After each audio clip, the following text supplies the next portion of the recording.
Hey everybody, so judging by what the camera's looking at, you probably know where this video is going, but I'm just gonna say right now, if you have the option, you can find these either on eBay or Amazon, or you have a local wheel and sprocket you can go to. I would strongly recommend getting the actual, there we go, you can see this is a Shimano, and of course it's made in China, of course, like everything is these days. But I would highly recommend getting the Shimano branded disc brake rotors for your bikes, because I got this one on Amazon and it's good.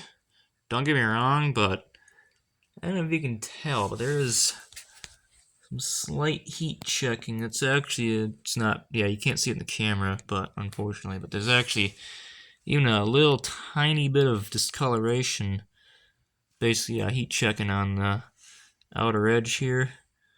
Especially you can kind of see it right in this area here a little bit, but and also this rotor is kind of warped a little bit, so I'm replacing it anyways. When I had the original bracket that I had for the disc brake on here, in fact, if you look, you can tell right where that little thing wrapped around right here, it just scuffed the crap out of that, so I'm gonna have to clean that up and paint it or something, because granted it's aluminum frame, but I actually have seen these get like a minor bit of rust on them.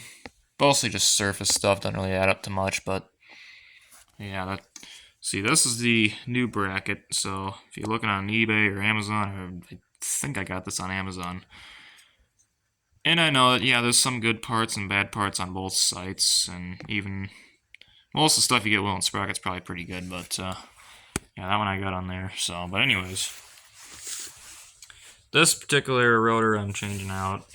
Got the brand new one here, new bolts. I'm replacing everything. Even though these bolts are probably fine, but if there's any structural integrity issues, or just the fact that the Loctite on them has already been exposed, and once you run them in and out a few times, it wears most of it off, and you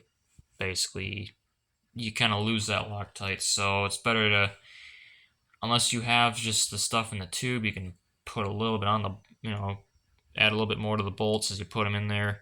Obviously, for these, you'd use the blue stuff because it's, the basically the lighter stuff. I mean, if you wanted a permanent, use the red, which, I mean, if you put enough torque on it, you can still break it loose, or you just snap the head right off. But either way, that's getting replaced.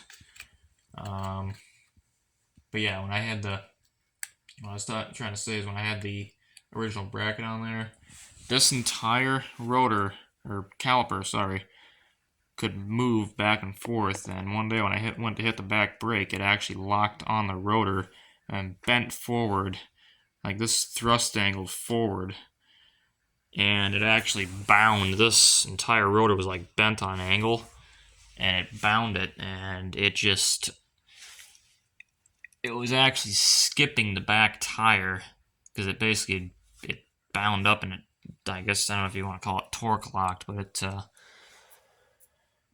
let's just say it was not a pretty situation, and it bent this. I was able to get it bowed kind of back, but it's just the fact that it's bent. And in fact, when I hit the brake, sometimes I can actually hear it going like a almost type of sound. So and I can actually feel the slight pulsating in the brake handle too, where the rotor's just doing that. So yeah, it's no good. I'm gonna get this replaced on it, and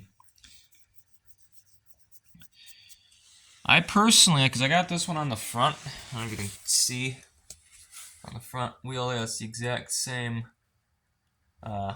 rotor as this one, and I have absolutely in fact, that thing works really well. I've almost flipped this bike over with that thing, and some might say that, you got to adjust it all wrong. It shouldn't do that. Well, I'm here to tell you something. Disc brakes on bikes, if you hit them hard enough, trust me, you're gonna, especially the front one. Yeah, you're very likely to do that. or you could back it way out to where it just barely locks, but I personally liked having that, you know, that full range of either barely hitting it or it just completely and locks up and almost flips you over. Of course, see, on a regular motorcycle, you want that extra braking power in the front. But on a bicycle, typically you hit the back brake first. Of course, on any vehicle, motorcycle, bike, whatever, you typically back brake's going to engage first anyways. But for this, you technically want to use the back ones, which I did, and that happened, so I was stuck with using the front one. And I had to like be really careful when I apply it because it had the tendency to try to lock up on me.